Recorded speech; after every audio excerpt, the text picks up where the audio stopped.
Hello. Yes sir.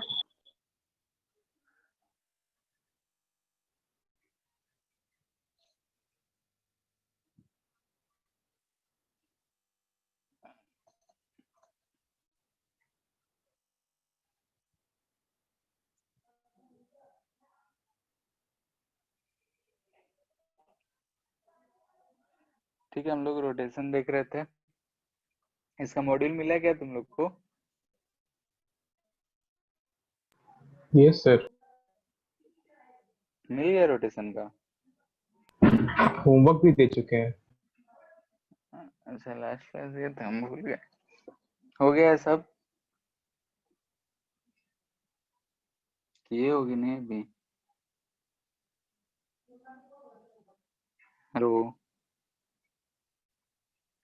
पहला वाला exercise से किए थे, दूसरा से नहीं किया। क्यों टाइम नहीं मिला? इतना दिन छुट्टी था, मन कर सॉल्व करने का मन नहीं किया ना? याद नहीं रहा। हम भी भूल गए थे कि मॉड्यूल मिला हुआ है वैसे ही। ठीक है, तो उसको सॉल्व करो धीरे धीरे। ठीक है, तो हम लोग बाकी लोग किए हो कि अभी उन लोग को पूरा ही भूल गए कि मॉड्यूल भी मिला है? Priyansh, Advait, sir HC homework की है। ठीक है। ठीक है, तो हम लोग शायद ये बैलेंसिंग देख रहे थे ना। इक्विलिब्रियम कंडीशन में अगर बैलेंसिंग क्या होगा, कैसे होगा, वही चीज सब चीजें हम लोग रोटेशनल देख। इक्विलिब्रियम। हाँ हाँ, वही रोटेशन का ही चल रहा है तो रोटेशनल ही पढ़ेंगे। तो वही रोटेशनल इक्विलिब्रियम में हम लोग देख रहे थे कि अगर कोई भी ऑब्जेक्ट है तो इक्विलिब्रियम में है तो कैसे है, क्या है, उसी पे बेस्ड क्वेश्चन हम लोग कर रहे थे, इक्विलिब्रियम पे बेस्ड। ठीक है, तो उसी से बेस्ड क्वेश्चंस कुछ और करते हैं अलग टाइप के। जैसे एक दे रखा है ऐसा। ठीक है, सीसॉ इसको बोलते हैं। पार्क वर्क में लगा रहता है जहाँ बच्चे बैठ के इस पे खेलते हैं। ठीक है, इधर मान लेते हैं कोई ए बैठा हुआ है और इधर कहीं बी बैठा हुआ है। मास ऑफ ए जो दे रखा है वो है 10 kg और वो एंड पे बैठा हुआ है, सिटिंग ऑन वन एंड। ठीक है, मास ऑफ बी जो दे रखा है इस बॉय का 15 kg मास है। तो इसका पोजीशन बताना है। Find the position so that, ठीक है, ये जो फलक्रम है या सीसॉ है विल बी एट इक्विलिब्रियम, ये इक्विलिब्रियम में रहे। तो इसलिए हमको इस पोजीशन से, मतलब अगर इंड है तो यहीं से बताओ या जहां से भी बताओ, तो हम यही ओ ले रहे हैं। ओ से हमको डिस्टेंस बताना है। वो जो है इस रॉड का मिडिल पॉइंट है। ठीक है, अगर इधर हम बोल रहे हैं L/2 है तो इधर भी ये पूरा लेंथ L/2 है। हमको ये x फाइंड करना है कि x क्या हो कि ये बैलेंस्ड रहे। इसका मास नेग्लेक्ट कर सकते हो या फिर m मानोगे तो भी कोई दिक्कत नहीं है। ठीक है, इसका मास m है और l जो दे रखा है वो 5 मीटर है।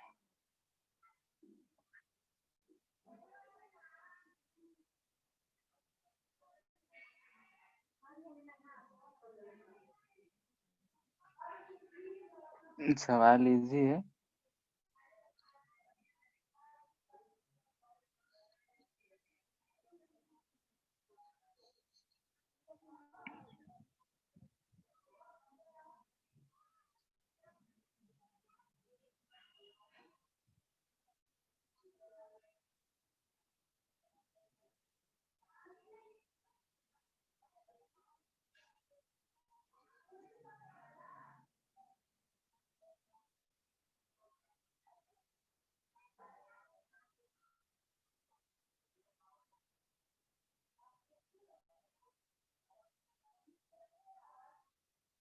सर थोड़ा ऊपर कीजिए ना।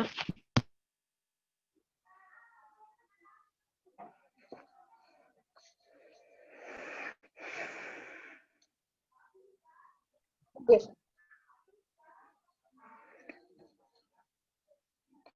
देखो ऐसा है, यहाँ पे ये सेंट्रल पॉइंट है, तो सेंट्रल पॉइंट है यानी कि इस रॉड का मास m यही होगा, तो उसका कोई टॉर्क इस पॉइंट के अबाउट लग नहीं रहा होगा।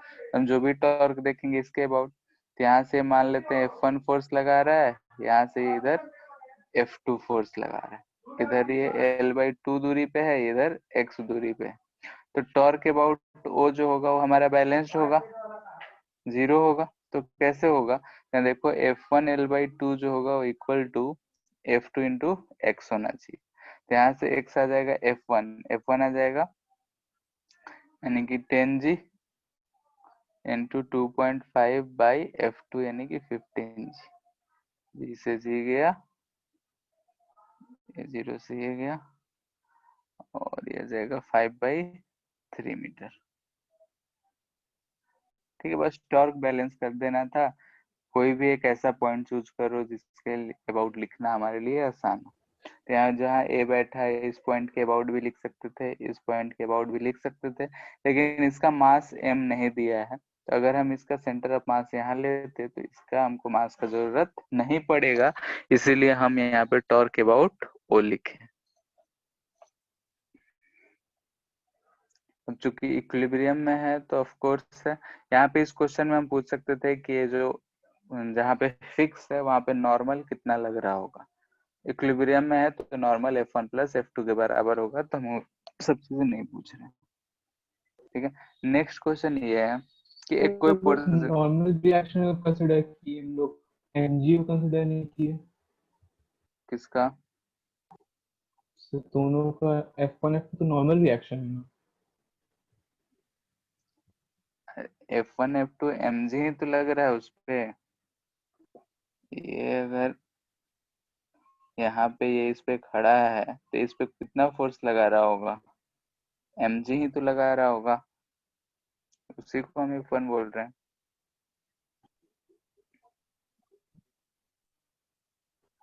तो एक मोशन तो, नॉर्मल भी तो रहेगा, उससे भी तो टॉर्क होगा ना। चलो ठीक है, इधर नॉर्मल लगा लो। ये रेस्ट पे है, नॉर्मल किसके बराबर होगा, एनजी। mg के। हम रॉड को घुमाना चाह रहे हैं तो रॉड पे तो फोर्स से mg ही लग रहा है। Yes sir. ठीक है,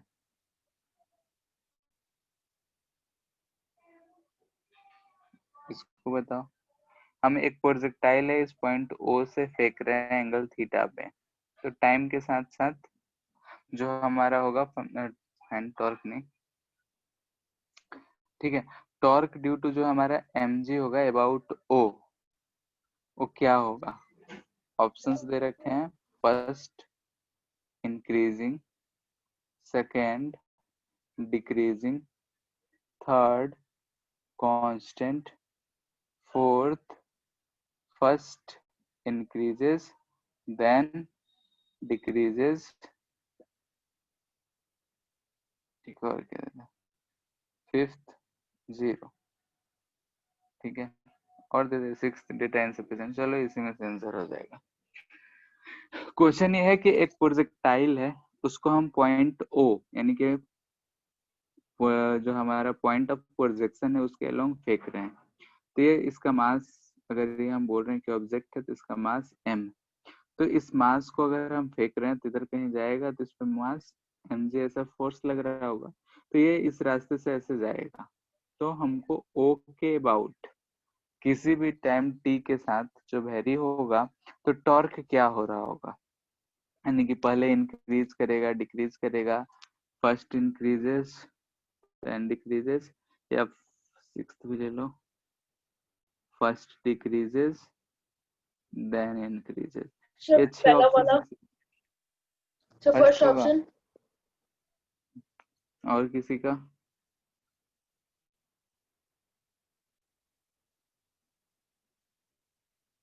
बोलो।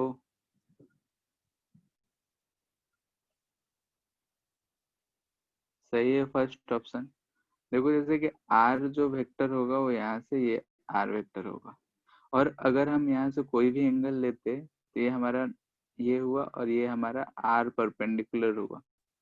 ठीक है, जैसे जैसे पार्टिकल आगे की तरफ बढ़ रहा है तो अगर हम टॉर्क का बात करते तो एम जी इंटू ये आर परपेंडिकुलर होगा। और समय तो के साथ बढ़ेगा दिख रहा हॉरिजॉन्टल है, डिस्टेंस। हाँ, विथ टाइम क्या दिख रहा है हमारा कि आर परपेंडिकुलर जो है इंक्रीजिंग है, तो टॉर्क भी क्या हो जाएगा, इंक्रीजिंग हो जाएगा। क्लियर है?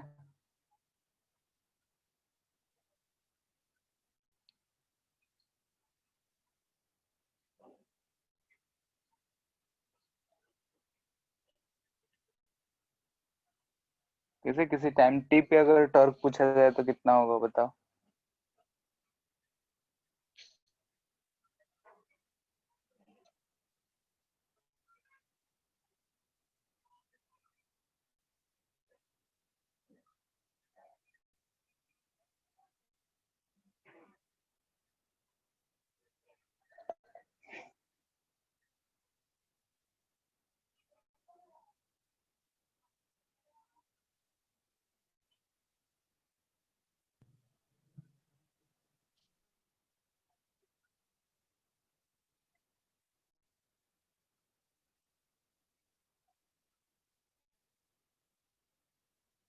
कितना आएगा? आर परपेंडिकुलर ही हमको फाइंड करना है, तो आर परपेंडिकुलर क्या आएगा, यू कॉस तो theta. mu square sin 2 theta by 2। क्या? M mu square sin 2 theta by 2। Sine two theta by two? नहीं, ये तो तुम शायद बोल दिए पूरे टाइम ऑफ फ्लाइट में, हम विथ टाइम बोले हैं, ये टोटल टाइम ऑफ फ्लाइट थोड़े दे रखे हैं। ठीक है, तुम पूरा टोटल टाइम ऑफ फ्लाइट ले लियो। किसी भी टाइम टी पे अगर हम देखें तो इतना लग रहा होगा आर परपेंडिकुलर। तो टॉर्क अगर हमको लिखना होगा तो क्या लिखेंगे, m g into r perpendicular, m g u cos theta into t. ठीक है, अगर टी बोलता टाइम ऑफ जब वो हिट कर रहा होगा ग्राउंड को, तब ये टी हम ले लेंगे टाइम ऑफ फ्लाइट। तो जो तुम बोल रहे थे वो आंसर आ जाता। ठीक है, किसी भी टाइम टी का बात करें तो ये चीज लग रहा हो।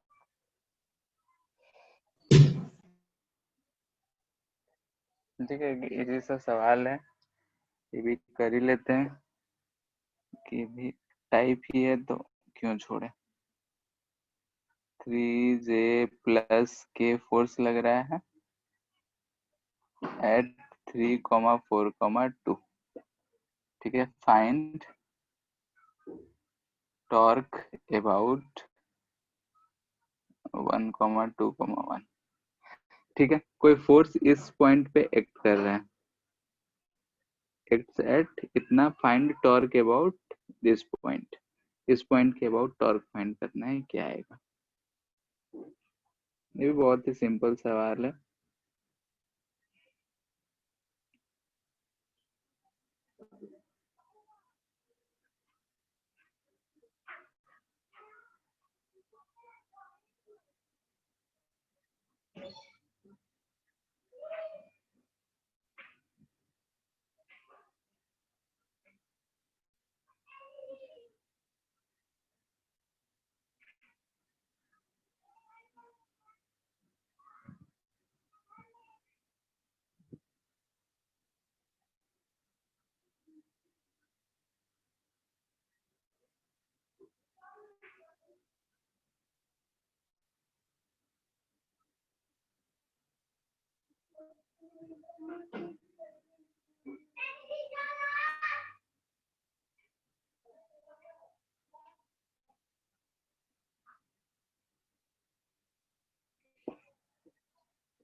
ठीक है, इस पॉइंट के अबाउट टॉर्क फाइंड करना है, तो ऐसा ही हमको कुछ सिचुएशन मिलेगा, आर्बिट्री हम ऐसा ही कुछ भी बनाए हैं। तो ये ए पॉइंट हो गया, ये बी पॉइंट हो गया, तो आर वेक्टर लिखेंगे तो r b vector minus r a vector, r two minus r one लिखते हैं। तो ये हो जाएगा हमारा 3 - 1 2i cap plus 2j cap plus k cap, R vector मिल गया। फोर्स भी हमको वेक्टर के टर्म में पता है, तो अगर हमको टॉर्क लिखना होता है तो हम लिखते हैं I R cap cross minus 2 के कैप। आई कैप माइनस 2 के कैप। देख लेते हैं कितना आ रहा है, और किसी का है क्या? माइनस आई कैप प्लस 2 के कैप। हाँ, माइनस आई प्लस 2 ही आ रहा है। ठीक है, ठीक है। तो आर क्रॉस एफ निकालना है, तो आर क्रॉस एफ डायरेक्टली निकाल सकते हो, तो भी लिख सकते हो 2 आई कैप प्लस 2 जे कैप प्लस के कैप क्रॉस 2 आई कैप प्लस 3 जे कैप प्लस के कैप। ठीक है, इसको क्रॉस करने आता है। एक तो ये मेथड है कि आई जे और के लिख लिए, और इधर रहेगा तो पॉजिटिव, और इधर से अगर मिलेगा हमको तो नेगेटिव, यानी कि क्लॉकवाइज अगर हमको मिलेगा तो निगेटिव लेंगे कुछ भी। जैसे आई जे का क्रॉस आएगा तो के पॉजिटिव के साथ, और अगर जे आई मिला तो के नेगेटिव के साथ। यानी कि अगर क्लॉकवाइज रहा तो नेगेटिव और एंटी क्लॉकवाइज रहा तो पॉजिटिव। ऐसा ही करते हो, बोलो। डिटरमिनेंट बना के। हाँ, डिटरमिनेंट। डिटर्मिनेंट करते हो, ठीक है, वो भी ठीक है। डिटर्मिनेंट से भी कर सकते हो कि डिटर्मिनेंट ऐसे लिए आई जे के, यहाँ 2 2 1 2 3 1, इसको सॉल्व कर लेंगे तो जो भी वैल्यू आए तो ऐसे कर सकते हैं। या फिर इससे आई जे के होगा जे के आई। ये मेथड पता है क्या, बता दें? यस सर, पता है। पता है तो ठीक है। सबका आंसर आ गया कि हमको सॉल्व करवाओगे, बोलो। दोनों से सॉल्व करके चेक कर लेना इतना आ रहा है।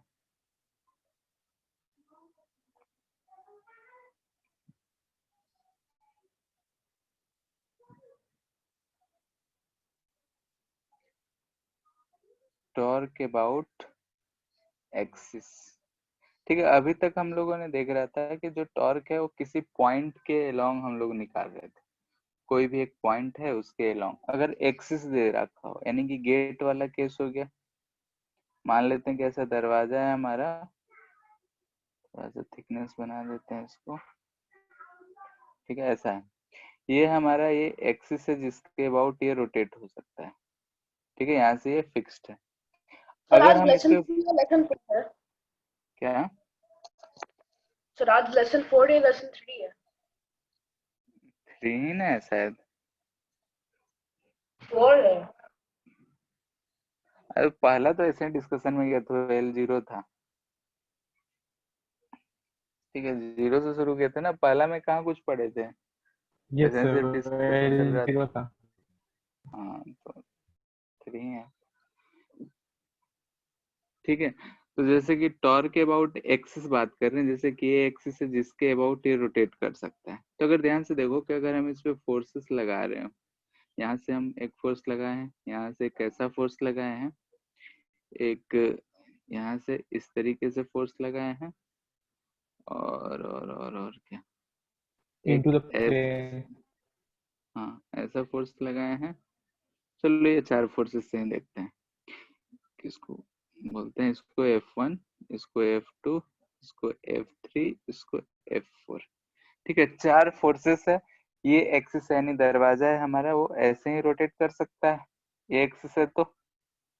ठीक है, यानी कि यहाँ से यहाँ तक पूरा है, यानी कि इसी एक्सिस के अबाउट रोटेट कर सकता है। तो हम यहाँ पे कुछ चीजें हम फाइंड करना चाहते हैं, उसी चीज पे एनालाइज करेंगे कि क्या कर हो सकता है और क्या नहीं हो सकता। ठीक है, तो यहाँ पे हम लोग देख रहे हैं कि फोर्सेस की वजह से, यानी कि आर क्रॉस एफ एक बार फाइंड कर रहे हैं। ठीक है, फोर्स एफ की वजह से, F2 की वजह से, F3 की वजह से और F4 की वजह से। तो आर क्रॉस एफ अगर हम फाइंड करेंगे F1 की वजह से, ये डिस्टेंस आर ही ले लेना है। ठीक है, जो भी जहाँ भी लगा सब आर पे।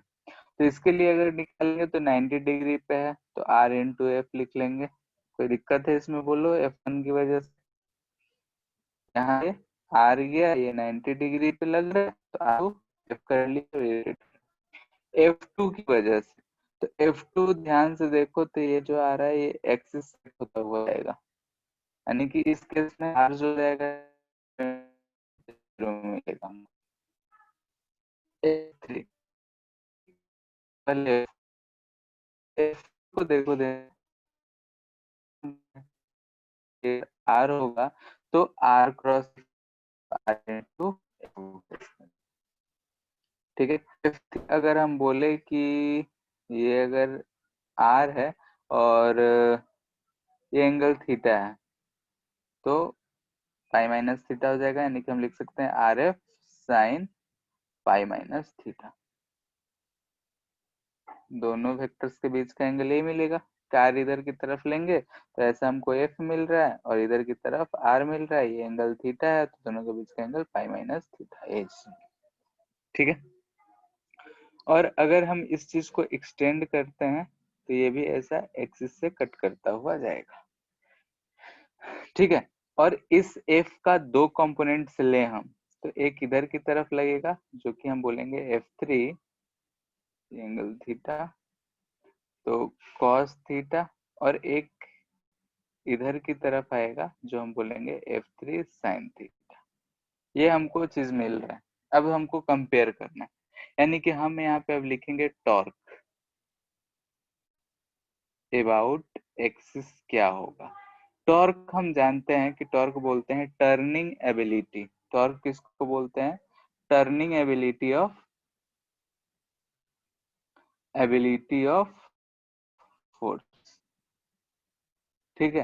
यानी कि पॉइंट के अबाउट तो हमको कुछ नहीं मिला, लेकिन अगर हम बोल रहे हैं कि किसी एक्सिस के अबाउट अगर हम डिस्कस करना चाहते हैं तो टॉर्क हम बोलते हैं कि टर्निंग एबिलिटी ऑफ फोर्स है। F1 है, F1 अगर हम फोर्स लगाएंगे तो उसको रोटेट कर देगा और यहाँ पे ये RF होगा, इसमें कोई दिक्कत नहीं है, ठीक है। हम अपने पर्सनल एक्सपीरियंस से बोल सकते हैं कि दरवाजा को अगर खोलना हो तो हम F1 की तरफ फोर्स लगाते हैं तो दरवाजा खुल जाता है या फिर बंद हो जाता है। लेकिन F2 की तरीके से अगर हम धक्का दें तो ये इधर की तरफ भागना चाहेगा, रोटेट नहीं होना चाहेगा, यानी कि इसके अबाउट टॉर्क 0 होगा। फिर आते हैं F4 है तो दरवाजा देखो ऊपर से हम चढ़ के दबा रहे हैं तो भी ये रोटेट नहीं करेगा।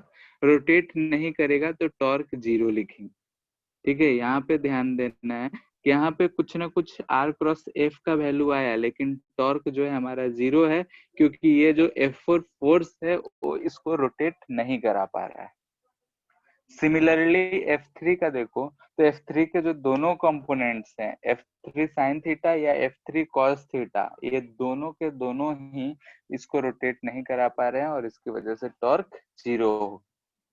यानी कि हमको एक चीज दिखा यहाँ से कि जो फोर्स अगर लग रहा है तो फोर्स अगर जो पैरेलल टू द सरफेस हो वही रोटेट करा पा रहा है, सरफेस से परपेंडिकुलर हो।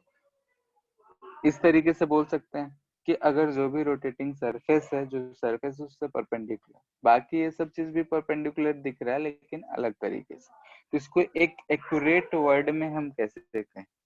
तो इसके लिए हम बोलते हैं कि जिस भी फोर्स का r cross f parallel to the axis आएगा, जैसे सबके लिए फाइंड करके देख लो, सिर्फ इसके लिए जो एक्सिस है वो पैरेलल टू द एक्सिस आ रहा है और बाकी किसी में पैरेलल एक्सिस के नहीं आ रहा है। यानी कि अगर r cross f parallel to the axis आएगा तभी हम उस केस में टॉर्क लगाएंगे, ठीक है। यानी कि यहाँ से हम एक्सिस के अबाउट क्या बोल सकते हैं कि for axis her force torque produce करे ऐसा जरूरी नहीं है, ठीक है। अगर एक पॉइंट होता तो पॉइंट में एक ही पॉइंट रहता है, चारों ओर सब जगह से रोटेट हो सकते हैं, ठीक है। लेकिन एक्सिस है तो फिक्स डायरेक्शन में ही रोटेट कर पाता है। जैसे कि इस केस में अगर हम देखें तो अगर हम ऊपर से देखते हैं तो क्लॉकवाइज या एंटी क्लॉकवाइज ही सिर्फ रोटेट कर पाएगा और क्यों नहीं। तो यहाँ से हमको दिख रहा है कि एक्सिस के अबाउट जब हमको टॉर्क फाइंड करना होगा तो कोई भी फोर्स रोटेट कराए ऐसा जरूरी नहीं है, लेकिन अगर हमारा r cross f parallel to axis हो जाएगा, एक्सिस ऑफ रोटेशन, तब ये रोटेट जरूर कर लेगा। तो इसके लिए हम लोग बोलते हैं टॉर्क अबाउट एक्सिस अगर हमको बात करना है तो torque about axis is component of r cross f parallel to axis of rotation. ठीक है, जो component parallel to axis of rotation होगा वही चीज होगा। और यहाँ पे r क्या है, तो यहाँ पे r वेक्टर जो हम यूज कर रहे हैं, r vector is perpendicular distance है, परपेंडिकुलर डिस्टेंस फ्रॉम एक्सिस। ठीक है, यानी कि from axis two point of application of force.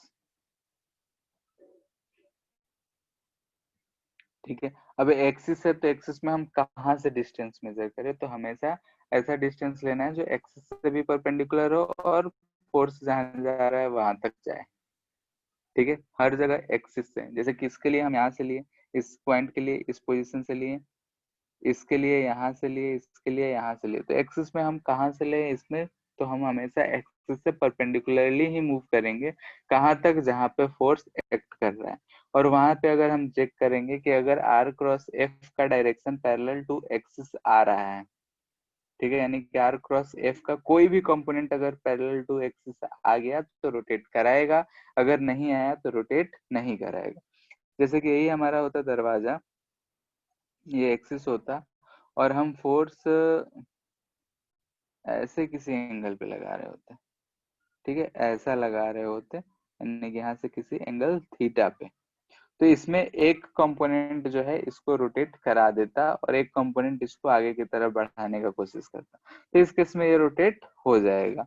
ठीक है, यानी कि अगर r क्रॉस f यहाँ पे फाइंड करेंगे तो r क्रॉस f का एक कंपोनेंट जो होगा पैरेलल टू इस एक्सिस आ रहा है, यानी कि अगर हम r क्रॉस f का कोई भी कंपोनेंट देखेंगे कि पैरेलल टू एक्सिस है, उस वही जो कंपोनेंट है उसको रोटेट करा सकता है और वही हमारे लिए टॉर्क प्रोवाइड करेगा।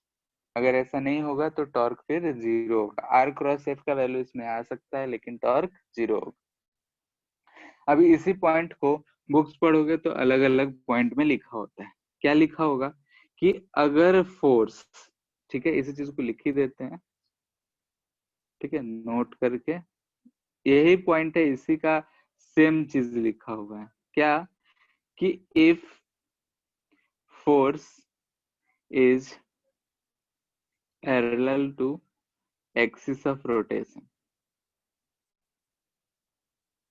ठीक है, एक्सिस ऑफ रोटेशन से अगर पैरेलल होगा तो टॉर्क जीरो होगा, यानी कि ये वाला केस, F4 वाला केस, यानी कि F4 वाला जो है एक्सिस ऑफ रोटेशन से पैरेलल है तो टॉर्क उसके कारण जीरो होगा। Second, if force is passing या appear to cut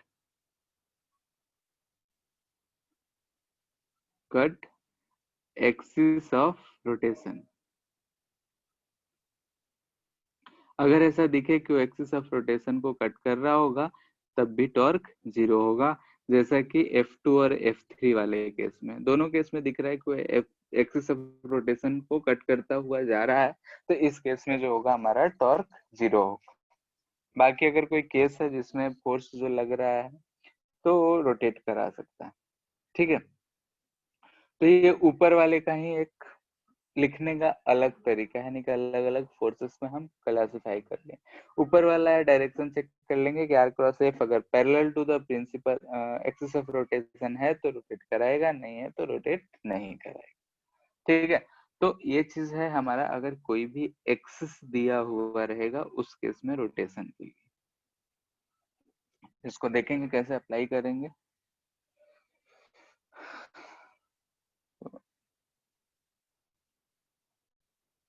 इतना बात क्लियर है, बोलो।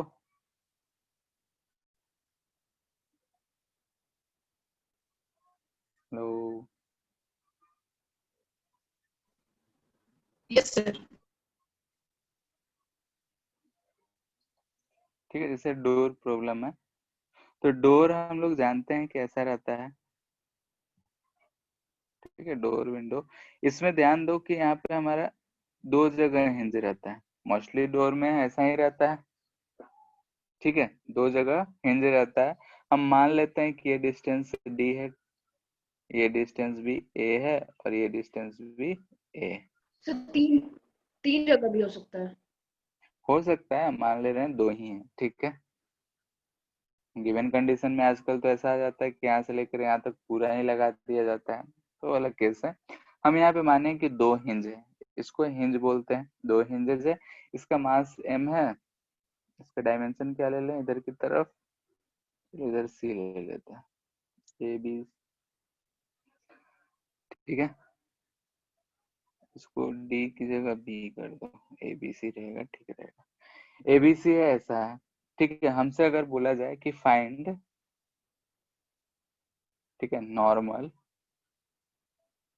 ऑन हिंजेस, ठीक है, हिंजेस पे नॉर्मल लग रहा होगा तो कितना लग रहा होगा। ठीक है, तो यहाँ पे हमको दिख रहा है कि हिंज है, तो हिंज है मतलब कि उसके अबाउट में ये रोटेट करेगा। कैसा रोटेट करेगा, तो ये ऐसा हमारा कुछ एक्सिस रहता है, इसके अबाउट में ऐसा ही ये डोर जो है रोटेट करता है। अब 2 जगह हिंज कर रहे हैं, ठीक है, हिंज देखे होगे कि ऐसा कुछ रहता है। ठीक है, ऐसा कुछ रहता है, एक इधर इधर की तरफ, यानी एक तरफ वॉल होता है और दूसरी तरफ जो फिक्स सरफेस होता है उससे ऐसा कनेक्टेड होता है, और इसी को हम लोग ऐसा घुमाते हैं, बंद करते हैं। ठीक है, दरवाजा जाके चेक कर सकते हो, ऐसा कुछ रहता है, तो हम उसी को हिंज बोल रहे हैं यहाँ पे, ऐसा फिक्स किए हैं। इस पे नॉर्मल कितना होगा। ठीक है, एक चीज याद कर दे, कभी भी अगर हिंज आए तो हमेशा 2 कंपोनेंट्स लेने हैं। ठीक है, हमेशा 2 कंपोनेंट्स लेने, कभी भी हिंज दे दे तो 2 कंपोनेंट्स लेने ही लेने हैं। ठीक है, इसको सॉल्व करो, कैसे करेंगे। चलो फ्री बॉडी डायग्राम बनाते हैं। इसका जो सेंटर ऑफ मास होगा यहाँ बीच में कहीं होगा, तो नीचे की तरफ एम जी। हिंज है, तो हिंज पे हम बोल रहे हैं कि हमेशा 2 कंपोनेंट्स, तो हम इधर का बोल रहे हैं कि n1 डैश, इधर n1 डबल डैश। ठीक है, वैसे ही यहाँ पे भी इधर की तरफ बोल दे रहे हैं n2 डैश। राइट की तरफ क्यों कंपोनेंट आया? किसमें?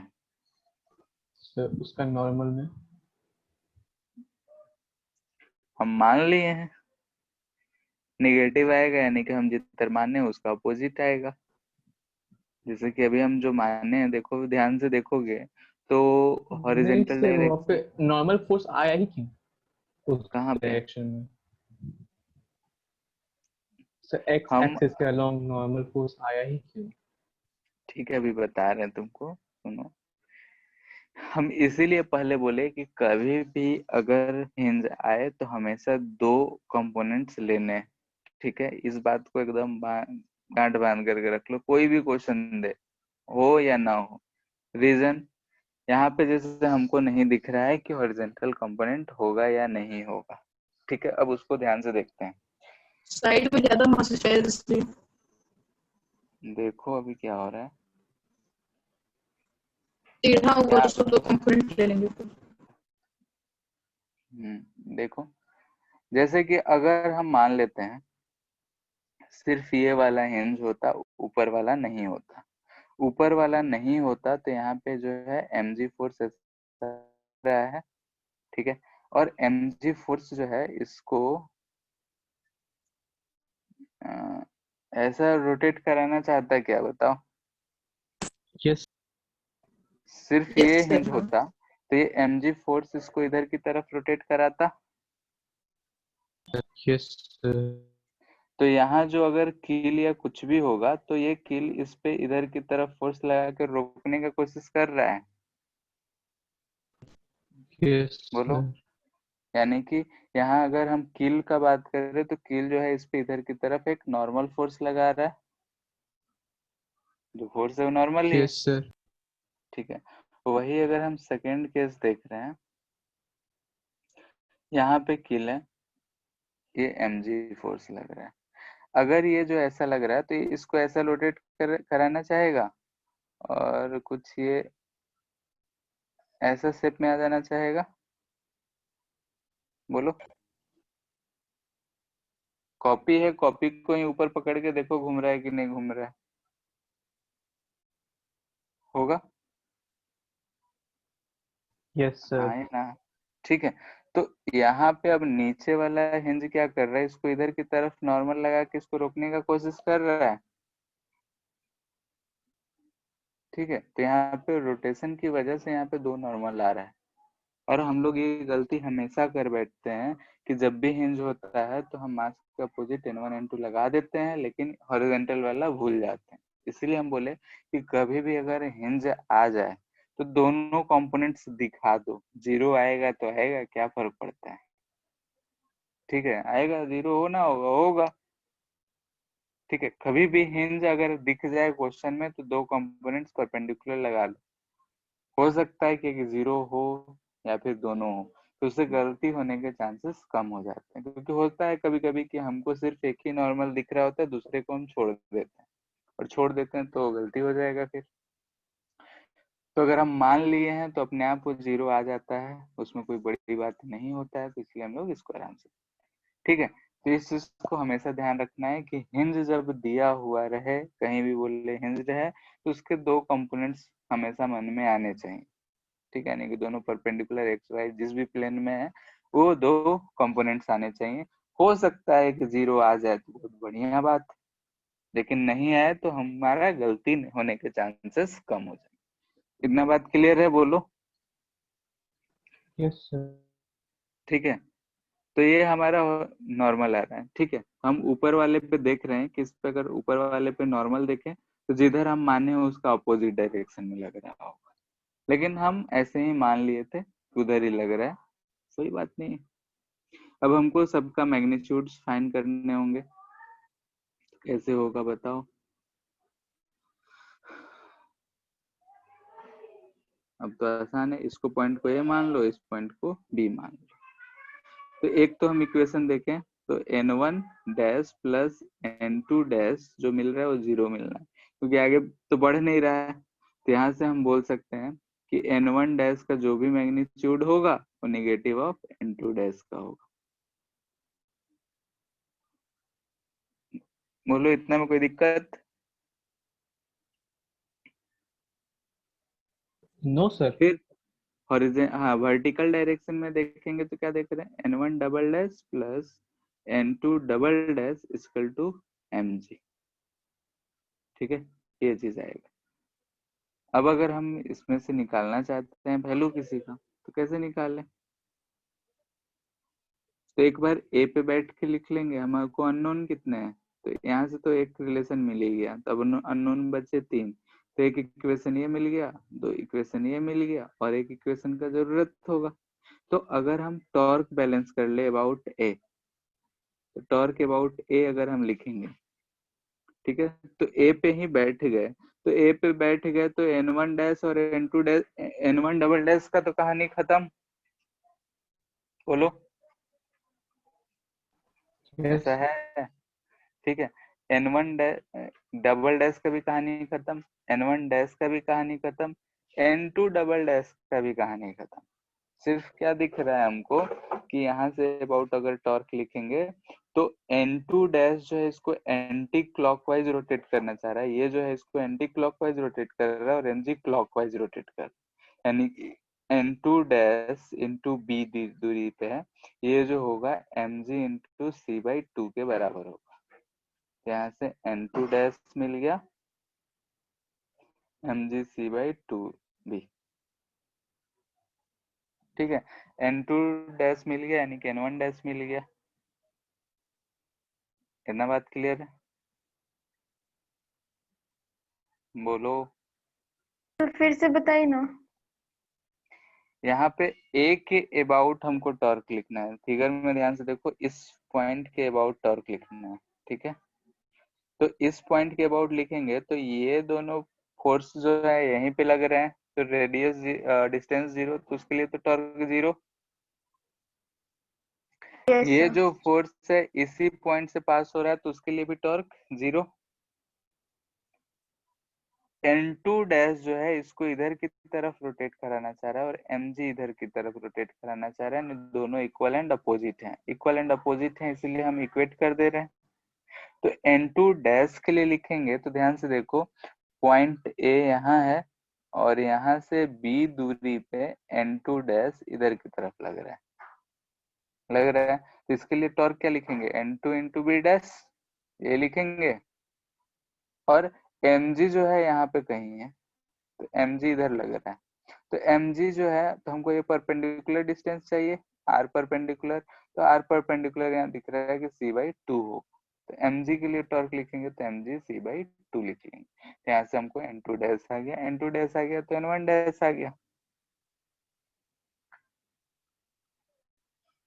इतना बात क्लियर है? हाँ या ना? टू बी क्यों लिखे हैं? यहाँ से b नीचे जाएगा तो 2b नहीं हो जाएगा?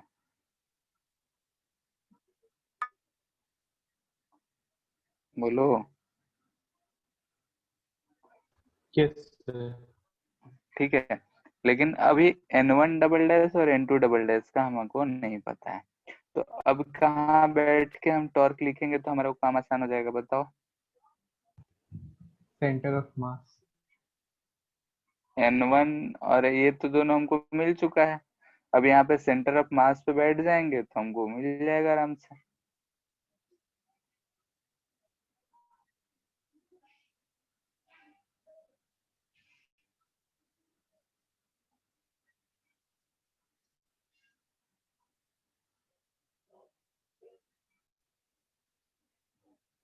कितना मिल रहा है बताओ?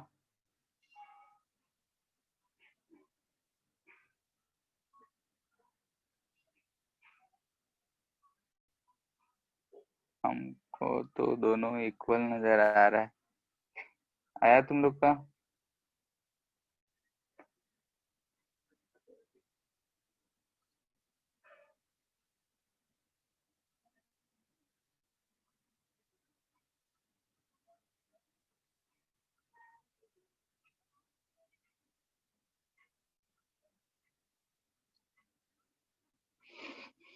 यहाँ से n1 डैश लिख ले रहे हैं माइनस mg/2b, माइनस करने का मतलब इधर की तरफ लग रहा होगा, इधर n2 डैश लग रहा है, इधर n2 डबल डैश लग रहा है। अब हमको टॉर्क लिखना है पॉइंट O के अबाउट। देखो यहाँ से ध्यान से, ये जो इसको है ऐसा रोटेट कर रहा है, n2 भी इसको ऐसा ही रोटेट कर रहा है, n1 और n2 जो है इसको, ये दोनों इसको ऐसे रोटेट कर रहे हैं, ठीक है। और ये बैलेंस्ड है, यानी कि इन दोनों का जो टॉर्क है इन दोनों टॉर्क के बराबर होगा। इतना बात क्लियर है? तो यहाँ से देख रहे हैं कि ये वाला डिस्टेंस और ये वाला डिस्टेंस दोनों b/2 ही है, तो यहाँ से हम अगर टॉर्क अबाउट टो लिख रहे हैं 0, यानी कि n2, ये दोनों का मैग्नीट्यूड बराबर है तो n2 डैश लिख ले रहे हैं इंटू b/2 प्लस दोनों का सेम ही है तो n1 इंटू b/2 अगर करेंगे तो ये हमको मिल रहा है n1 double dash c/2 plus n2 double dash c/2, ये दोनों आपस में बराबर हैं तो इसको हम ऐसे लिख देते हैं n1 dash into b equal to यहाँ से n1 double dash plus n2 double dash c/2 कर दो, ठीक है। n1 अगर है तो यहाँ से n1 n2 में फिर से वही रिलेशन आ जा रहा है, N1 डैश और N2 डैश दोनों तो अलग अलग डायरेक्शन में एक्ट करता है ना। n1 डैश और n2 डैश अलग अलग में है, लेकिन टॉर्क उसका अबाउट ओ अगर देखोगे तो दोनों तो उसको सेम ही डायरेक्शन में रोटेट करा रहा है, हाँ ये ऐसा कपल है वो तो। ऐसा, ठीक है, इसलिए ऐड कर दिए। दोनों फोर्स बराबर है, यहाँ से दिख रहा है कि ये दोनों डिस्टेंस सेम है, तो यहाँ से भी हमको ये दिख रहा है कि ये भी दोनों आपस में क्या होंगे, बराबर ही होंगे।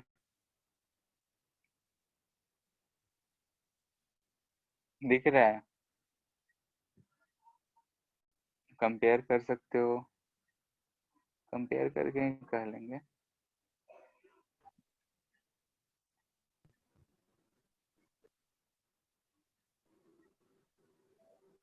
सर एलएचएस 0 कैसे नहीं हुआ?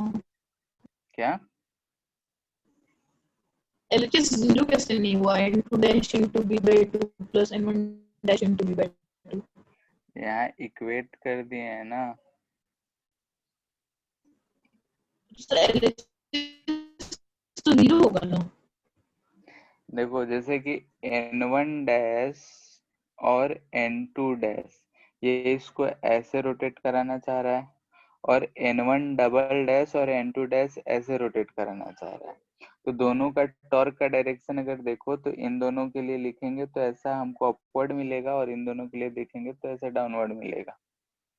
ठीक है, तो दोनों को इक्वेट कर दिए हैं। टॉर्क अबाउट ओ जो होगा 0 होगा, रोटेट तो हो नहीं रहा है, तो 0 है यानी कि ये चीज फॉलो कर रहा होगा, यानी कि n2 dash plus n1 dash into b by two जो है n1 double dash plus n2 double dash c by two है।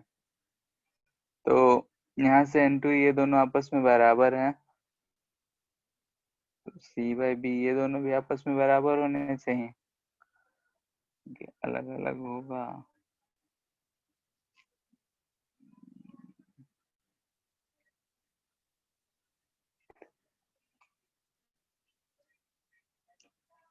कुछ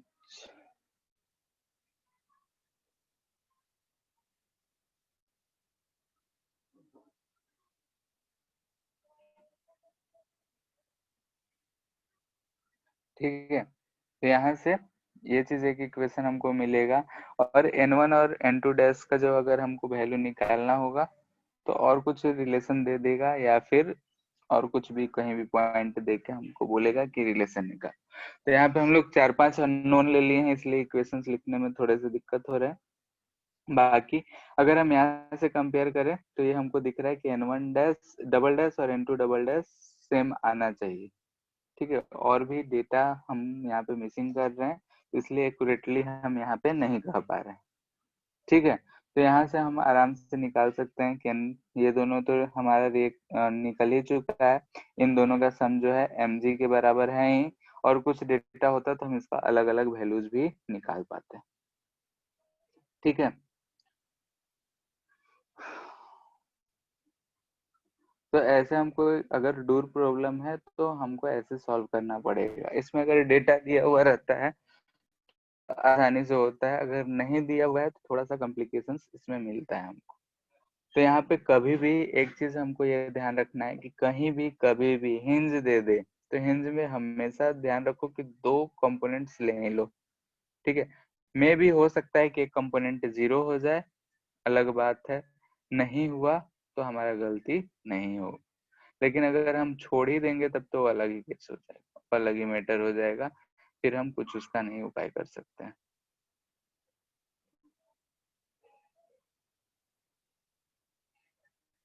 ठीक है, जैसे क्वेश्चन और करते हैं।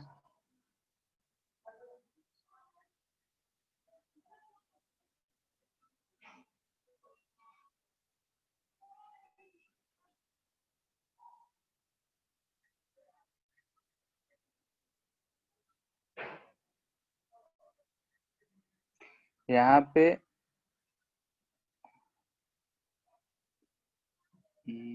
टेंशन लग रहा है, ऐसा हिंज है, ये सेंटर है इसका, ये दूरी r/2 है, इसका मास m है। ठीक है, हमसे पूछा जा रहा है कि इसमें टेंशन कितना होगा, और यहाँ पे अगर हिंज है तो नॉर्मल कितना होगा, नॉर्मल एंड टेंशन। ठीक है, दोनों पता करना है।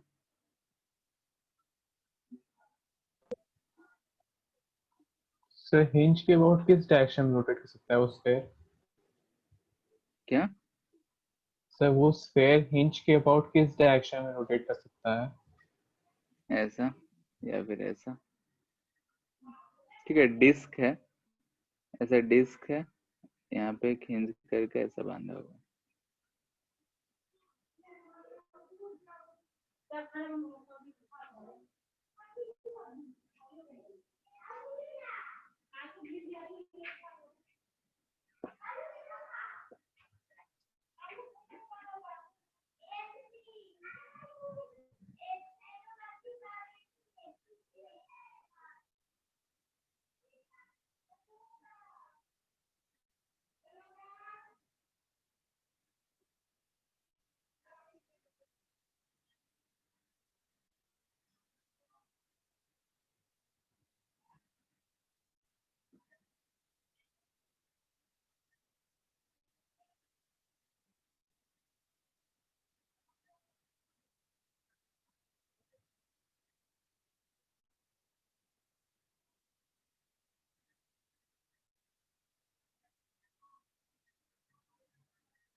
हो गया।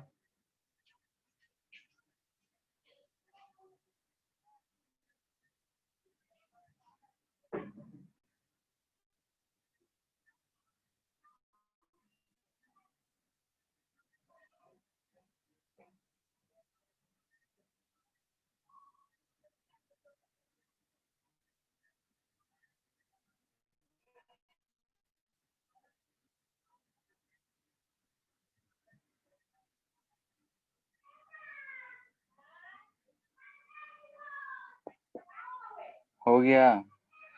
देखो जैसे कि अगर हमको यहाँ पे देख रहा है टेंशन है, यहाँ पे हिंज है तो दो फोर्स ले लिए N1 और N2। ठीक है, यहाँ सेंटर है तो इधर नीचे लग रहा होगा mg। तो टॉर्क के अबाउट इसको बोल रहे हैं a।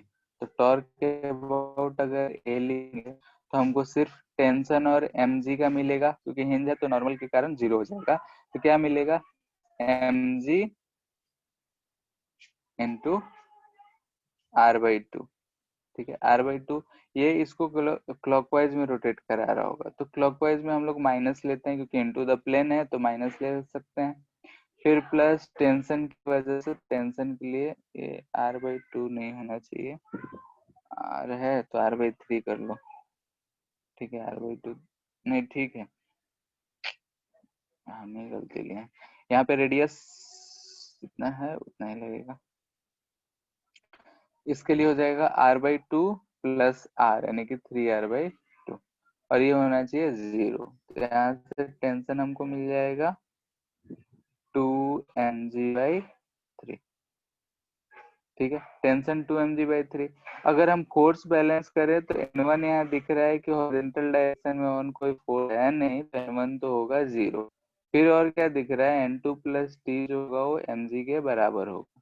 यहाँ हम फाइंड करें mg माइनस 2mg/3, तो ये हमको मिल जाएगा mg/3। ठीक है, यहाँ पे भी हम दो कंपोनेंट लिए थे हिंज का, एक 0 आ गया खुद ब खुद। 0 आ गया तो कोई भी टेंशन नहीं है, लेकिन अगर रहता कुछ तो अलग मैटर था। ठीक है, तो कभी भी हिंज दिया रहे तो दोनों कंपोनेंट्स हमको लेने पड़ते हैं। नेक्स्ट जो है हमारा लैडर प्रॉब्लम।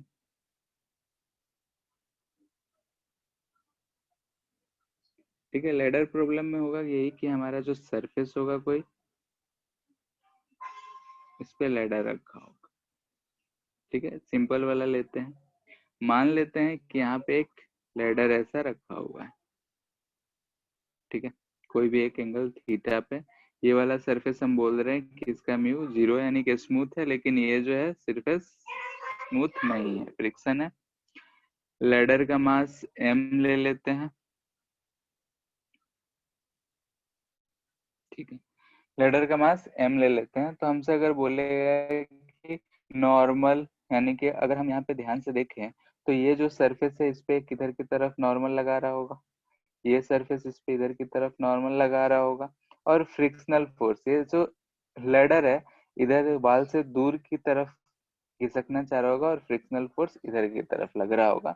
तो N1 N2 और फ्रिक्शन ये सब फाइंड करना हो तो कैसे फाइंड करेंगे। ठीक है, तो ऐसे सवाल में ये दिया रहेगा और इसका लेंथ मान लो कि L है। इन सब चीजों को कैसे सॉल्व करेंगे। तो यहाँ पे भी दिख रहा है कि जब ये लैडर जो है पीछे की तरफ स्लिप करेगा, ये नीचे की तरफ आएगा, ये पीछे की तरफ जाएगा।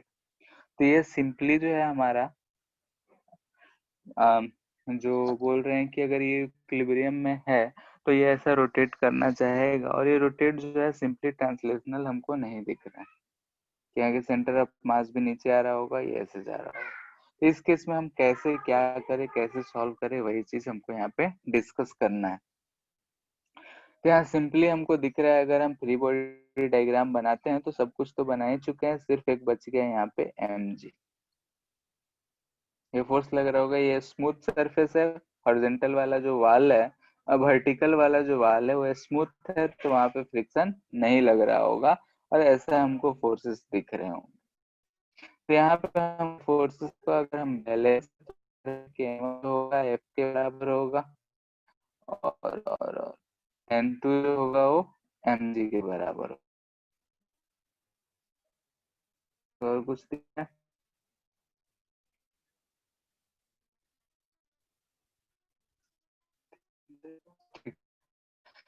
ये हम सारे चीज देखो, N1 2 और F तीनों अननोन है, हमको दो इक्वेशंस मिले, एक और दो, ये तीनों ही अननोन है, एक इक्वेशन हमको और चाहिए। तो एक इक्वेशन कहाँ से मिले, तो एक इक्वेशन हम बनाने के लिए फिर रोटेशन यूज करेंगे।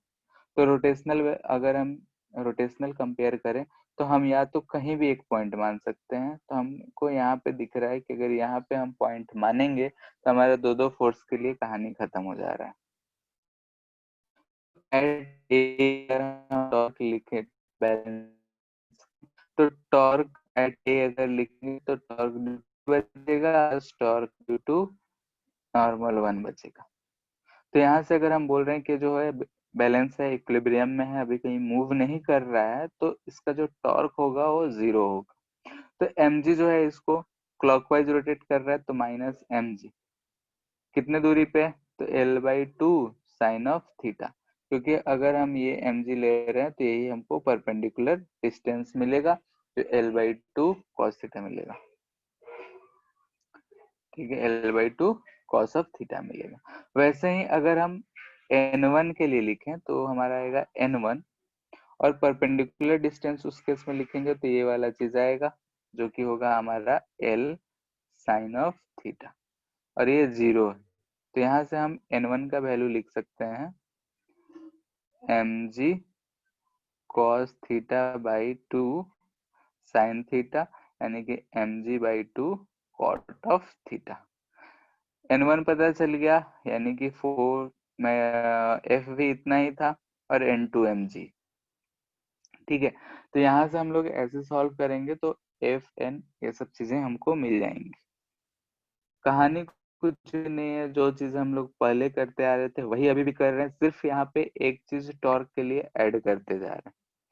सेकेंड चीज, इसी में हमसे बोलता है कि म्यू का क्या, यानी कि कमेंट अबाउट म्यू। ठीक है, म्यू के बारे में अगर हमसे कमेंट करने का था कि म्यू के बारे में हम क्या करेंगे, म्यू कितना होना चाहिए ताकि ये जो हमारा स्लीपिंग है जो भी है वो रुक सके, यानी कि म्यू का वैल्यू फॉर विच, यानी कि हम बोल सकते हैं कमेंट में कि मैक्सिमम म्यू कितना होना चाहिए सो डेट लैडर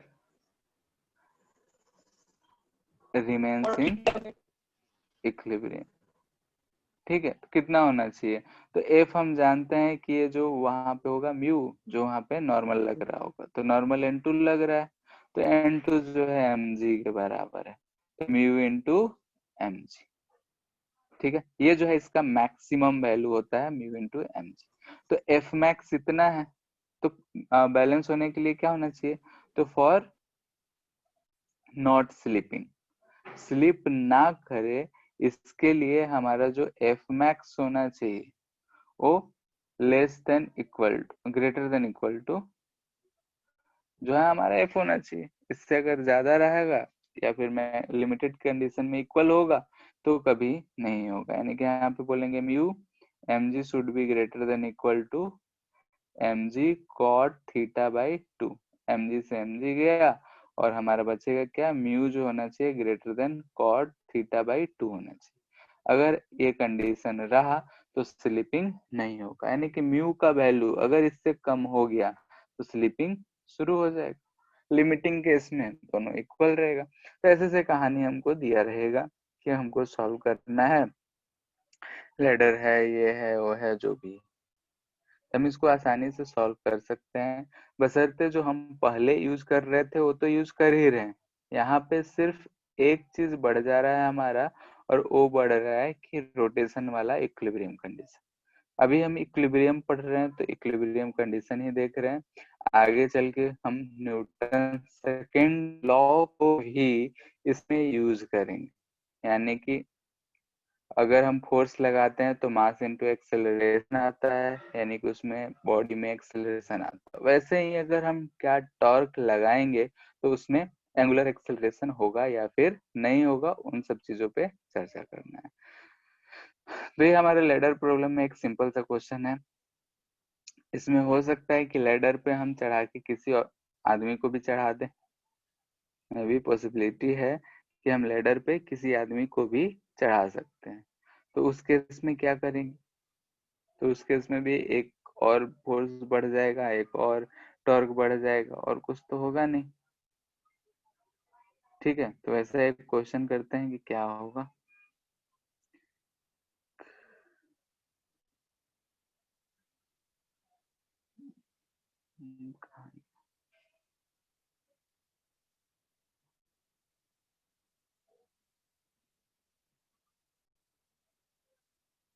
ठीक है, मान लेते हैं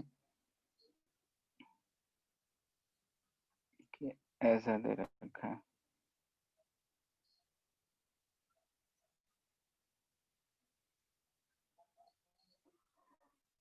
ठीक है, और बोला है कि एक ऐसा हमारा लैडर, और यहाँ से 20 मीटर पे एक आदमी है, पेंट कर रहा है, जिसका वेट है 50 kg। ठीक है, तो इस लैडर को सरफेस पेंट का कर रहा है, फ्रीक्वेंसी नहीं, वाल को पेंट कर रहा है, लेडर पे वहां पे चढ़ खड़ा के जा होके। रहा है। हाँ, वैसे ही कुछ समझो, और क्या, लंबा सा उसके पास। ये म्यू 0 है, ये एंगल 53 डिग्री दे रखा है, और क्या दे रखा है, लेंथ जो है, अच्छा 2,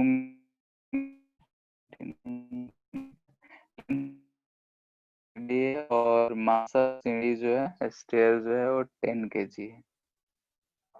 ठीक है, इसका लेंथ और मास इतना है। हमसे वही N2 और फ्रिक्शन पूछा जाए कितना लग रहा है, यानी कि सरफेस 1 है, ये सरफेस 2 है। तो सरफेस 1 से जो नॉर्मल लगेगा उसको N1 मानना है, सरफेस 2 से जो नॉर्मल लगेगा उसको N2 मानना है।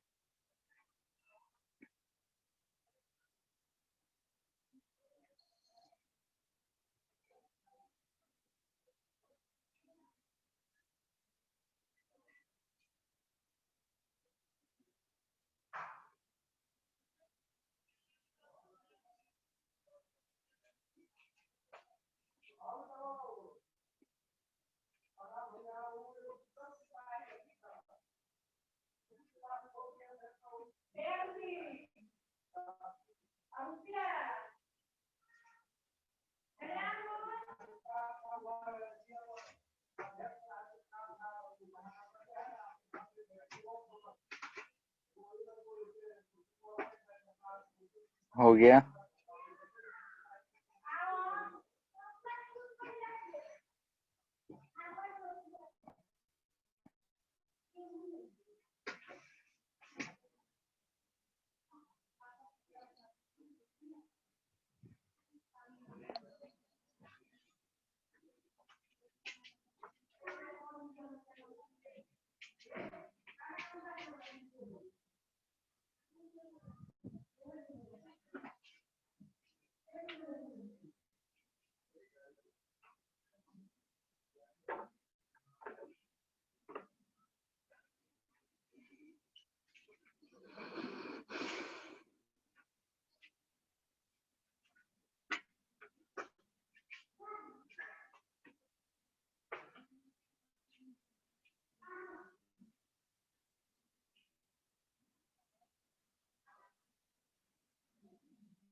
हो गया, बोलो 600 न्यूटन और 225। कितना आ रहा है? 600 और 225। N2 तो 600 आ जा रहा है और ये आ रहा है 225। ठीक है, Yes, देख sir. लो। ठीक है, टॉर्क के अबाउट ए अगर देखोगे तो लिखेंगे 100 इंटू L/2 यानी कि 5 साइन यानी कि cos 53 प्लस उसके लिए लिखेंगे तो 500 इंटू यहाँ से जो डिस्टेंस हो जाएगा वो हो जाएगा 8 मीटर, तो 8 मीटर यानी कि 8 और परपेंडिकुलर डिस्टेंस यानी कि cos 53। ठीक है, और ये इक्वल टू आएगा हमारा N1 इंटू 10 और ये वाला डिस्टेंस यानी कि 10 sin 53 डिग्री। ये चीज मिल रहा है। cos 53 डिग्री कितना होता है? 3/5 ये होता है ना, sin 53 4/5। ठीक है, 3/5, तो ये हमको 3/5 है यानी कि यहाँ 3 मिलेगा और ये 3/5 है यानी कि इधर से 3 इधर से 100 मिलेगा। तो ये हमको कितना मिल गया? 300 plus 2700 equal to N1 into 10 into 4/5 तो 8। तो N1 मिल रहा है 2700/8। इतना ही आ रहा था क्या? बोलो 650/2 325। आदित्य सर कन्विंसिंग सही है। हाँ सर आज तो दूसरा लिखने गड़बड़ लग रहा है। 1350 आना चाहिए शायद।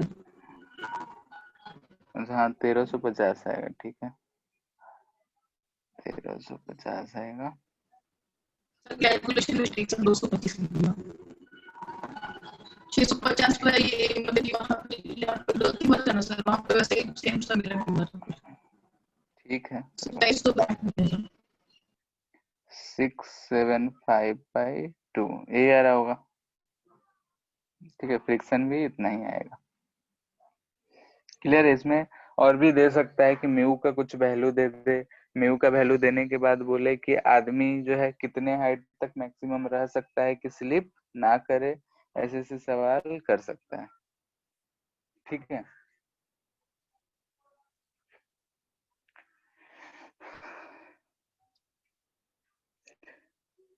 इस वाले में किसी कोई दिक्कत? देखते हैं। मान लेते हैं कि अगर हमारे पास ऐसा कोई एक बॉडी है, ठीक है, एक्सटेंडेड रिजिड बॉडी है और कोई एक एक्सिस मान लेते हैं। ठीक है, कोई भी एक एक्सिस हम मान लेते हैं कि ये जो हमारा एक्सिस है इसके अबाउट में रोटेट कर रहा है। ठीक है, रोटेट कर रहा है ओमेगा से अल्फा से, ऐसा कुछ कर रहा है। यहाँ से अगर हम एक छोटा सा पार्टिकल मान रहे हैं m1, मान लेते हैं कि फोर्स परपेंडिकुलर f1 लग रहा है, ये डिस्टेंस r1 है। तो अगर हम टॉर्क लिखेंगे टॉर्क 1 तो क्या लिखेंगे? r1 into f1।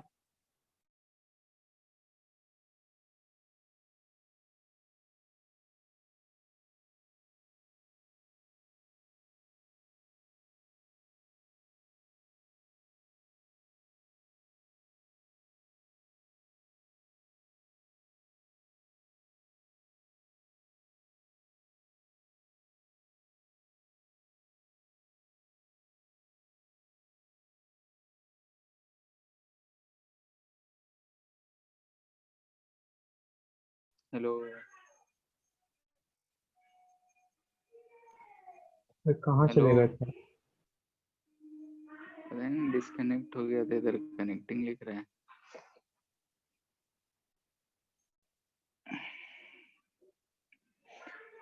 ठीक है, जैसे कि अगर हम मान ले हमारे पास मास m1 है और इस एक्सिस से r दूरी पे उसका टेंजेंशियल एक्सेलरेशन 81 है, तो इसको इनटू m1 लिख सकते हैं, ऐसा लिख सकते हैं हम लोग। और हम जानते हैं कि अल्फा जो होता है आर इंटू ए टेंजेंशियल जो होता है वो अल्फा होता है, ए टेंजेंशियल अलग अलग होता है। सर 80 आर बोलो। अल्फा होता है ना? हाँ, उल्टा लिख दिए। ठीक है, अल्फा इजकल टू लिखेंगे तो 80/r लिखेंगे, 80 को लिख सकते हैं आर अल्फा। ठीक है, और 80 इजकल टू आर अल्फा। ठीक है, तो यहाँ से अगर हम अल्फा के टर्म में लिखेंगे तो इसको लिख सकते हैं are square alpha into m1। वैसे ही कोई पॉइंट अगर यहाँ पे m2 होता उसके लिए अगर लिखते तो उसके लिए लिखते तो यह आता are square alpha into m2। तो वैसे ही बहुत सारा होता, तो टॉर्क अगर नेट लिखना होता तो टॉर्क 1 प्लस टॉर्क 2 सब लिखते। तो यहाँ से हमको क्या मिल जाएगा कि अल्फा, अच्छा r1 दूरी पे है तो r1 ठीक है, ऐसा मिलेगा। अल्फा तो सबके लिए सेम ही रहेगा, कोई भी एक्सिस के अबाउट रोटेट करता है तो अल्फा क्या रहता है हमारा सेम, ए टेंजेंशियल भले ही चेंज होते रहता है आर के साथ साथ, लेकिन सबका अल्फा सेम होता है। तो अल्फा हम कॉमन ले लेंगे, यहाँ से हमको दिख रहा है m1 r1 square plus m2 r2 square plus dot dot dot, ऐसा ही दिखता है बहुत सारे के लिए। तो यहाँ से ये सारा चीज हम लोग को देखा देखा सा लग रहा है, जो कि आई जैसा दिख रहा है। तो जो टॉर्क नेट आएगा उसको हम लिख सकते हैं आई इंटू अल्फा। आई जो है वो हमारा मोमेंट ऑफ इनर्शिया है। यहाँ नोट पॉइंट ये रखना है, ये ध्यान रखना है कि टॉर्क एंड आई बोथ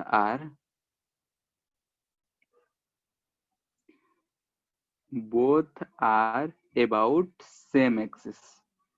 ठीक है, दोनों जो होने चाहिए सेम एक्सिस के अबाउट होने चाहिए, क्योंकि हम वो डिस्टेंस जो मेजर कर रहे हैं आई के लिए उसी एक्सिस के अबाउट से मेजर कर रहे हैं जिस के अबाउट हम टॉर्क फाइंड कर रहे हैं।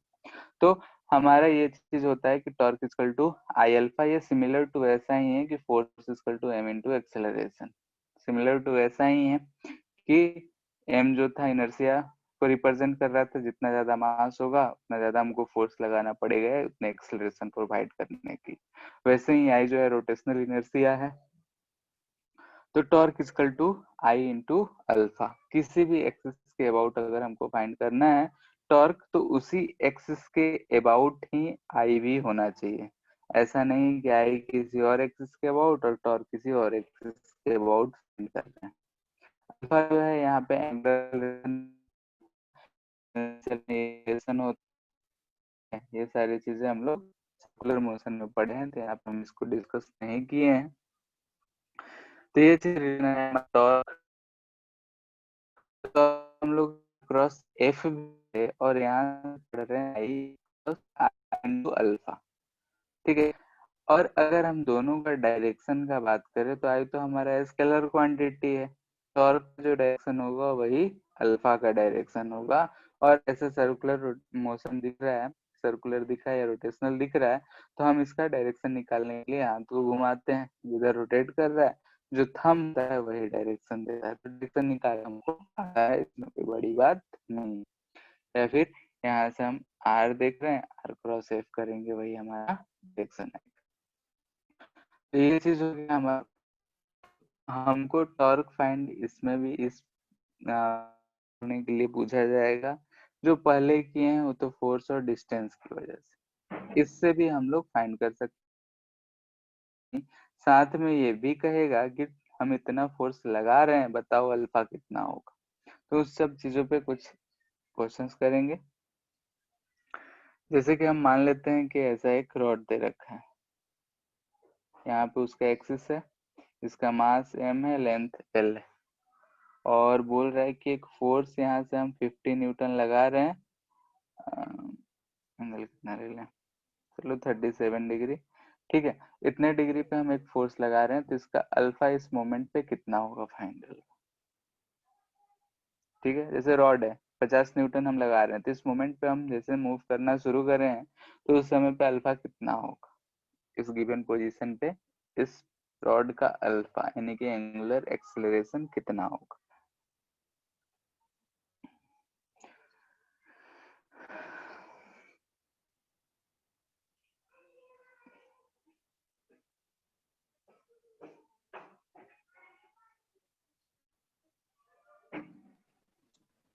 40/ml.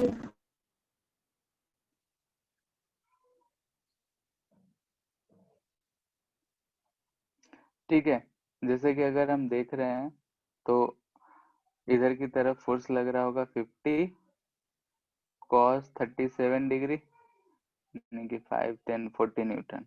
ठीक है, परपेंडिकुलर डिस्टेंस हमारा एल है, तो अगर हम टॉर्क लिखेंगे तो इसको लिखेंगे 40L।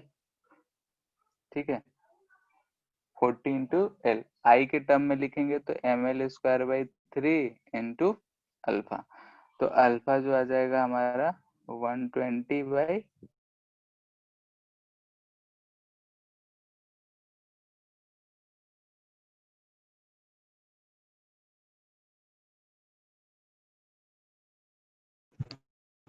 तो आवाज नहीं आ रहा सर। हेलो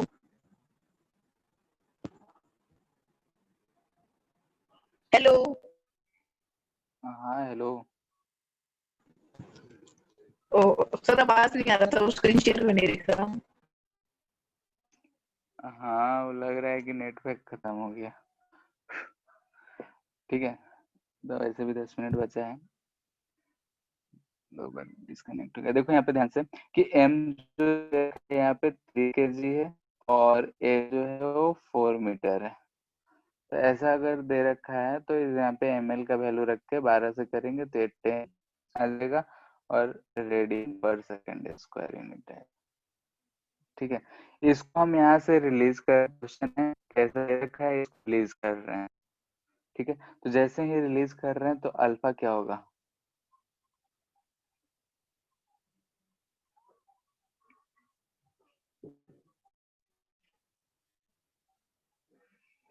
ये फर्स्ट है कि अल्फा क्या होगा, second normal at this instant,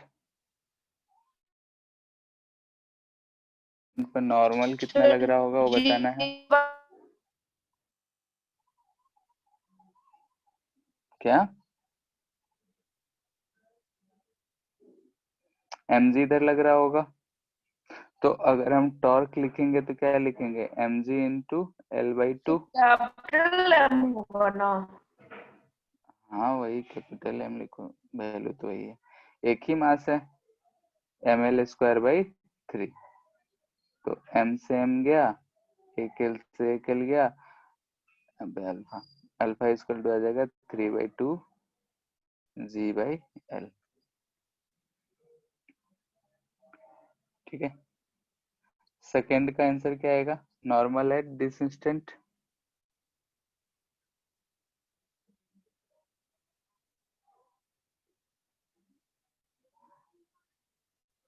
mg। ठीक है, जैसे कि अगर इस इंस्टेंट पे देख रहे हैं ये हिंज है तो इधर की तरफ n1, इधर की तरफ n2, इधर की तरफ mg।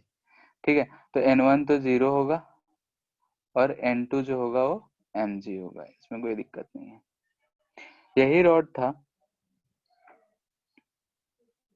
ठीक है, हम इसको यहाँ से छोड़ दिए हैं, अब जो है ये ऐसा आ गया है। ठीक है, ऐसा आ गया यानी कि यहाँ से 37 डिग्री गिर चुका है। तो एट दिस इंस्टेंट, ठीक है, first alpha, second normal at hinge. ठीक है, इस केस में क्या होगा, यानी कि जब ये 37 डिग्री गिर चुका होगा, मास m है, लेंथ l है, तब अल्फा कितना होगा और नॉर्मल कितना होगा, दोनों बताना है।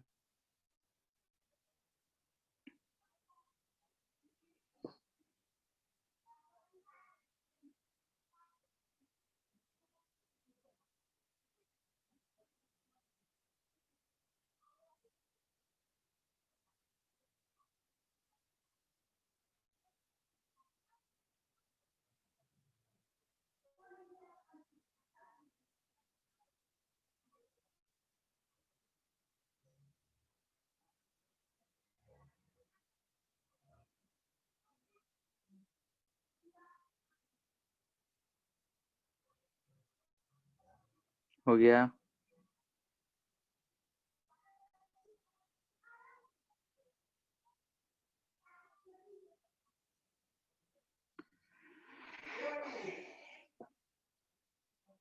इस इंस्टेंट पे देखेंगे तो यहाँ पे mg लग रहा होगा। नॉर्मल फिर से mg आएगा क्या? सर? नॉर्मल फिर से mg आएगा क्या? नहीं, इस केस में तो mg नहीं है। अल्फा कितना आ रहा है?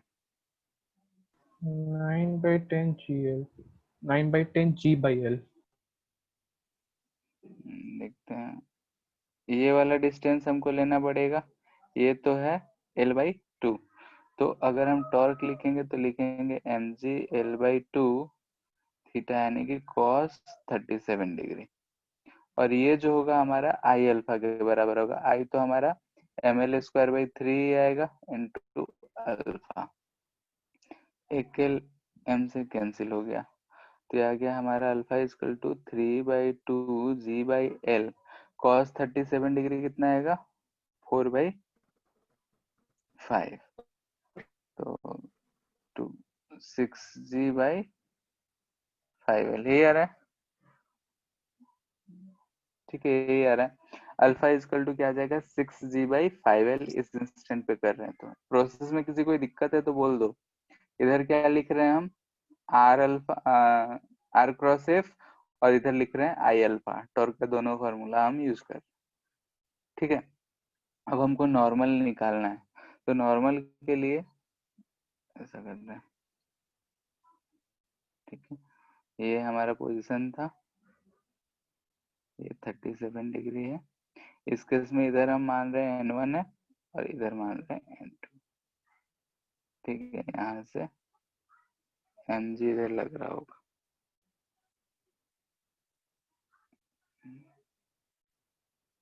अच्छा, ठीक है, ऐसा है। तो हमारा सरफेस अब ऐसा हो गया है। ये सरफेस अब हमारा ऐसा हो गया है, तो इस सरफेस पे हमारे पास दो दो नॉर्मल लग रहे होंगे। कौन कौन से? एक तो इस सरफेस से परपेंडिकुलर, ऐसा हम बोल दे रहे हैं, तो इसको n1 बोल रहे हैं, इसको n2 बोल रहे हैं। ठीक है, फिगर में ये n1 n2 दे रखा है। ठीक है, अब इसका जो ऊपर की तरफ कंपोनेंट आएगा वो जो भी आएगा। ठीक है, जो फिगर दिया है क्वेश्चन में, इसको n1 n2 दे रखा है, इसीलिए आंसर भी कुछ और ही आएगा।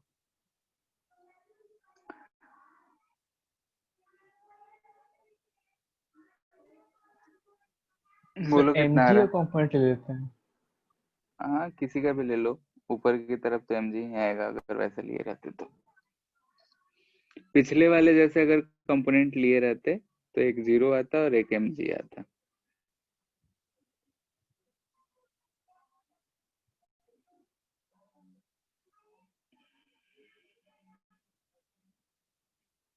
इसी का कंपोनेंट ले लेते हैं, तो ये वाला एंगल कितना हो जाएगा?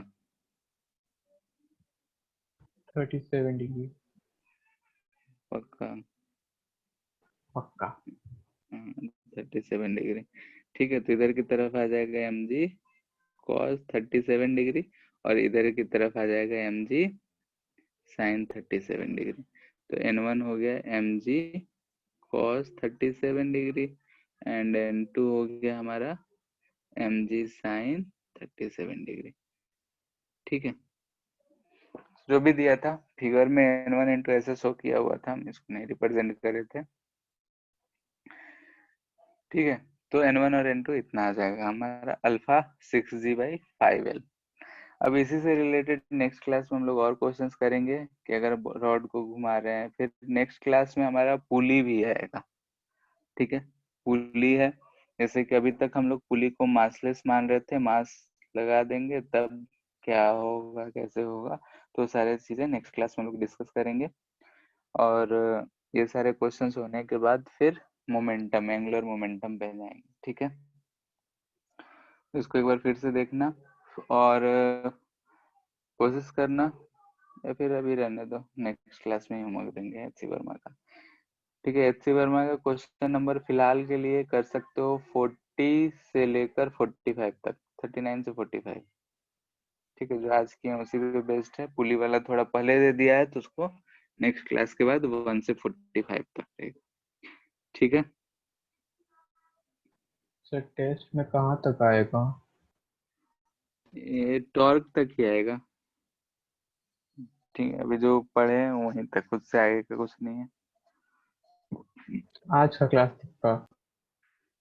हाँ, आज तक का ही समझो। Thank you, sir. ठीक, क्या? Thank you sir. Thank you. ठीक है, फिर एंड कर रहे हैं। Thank you sir.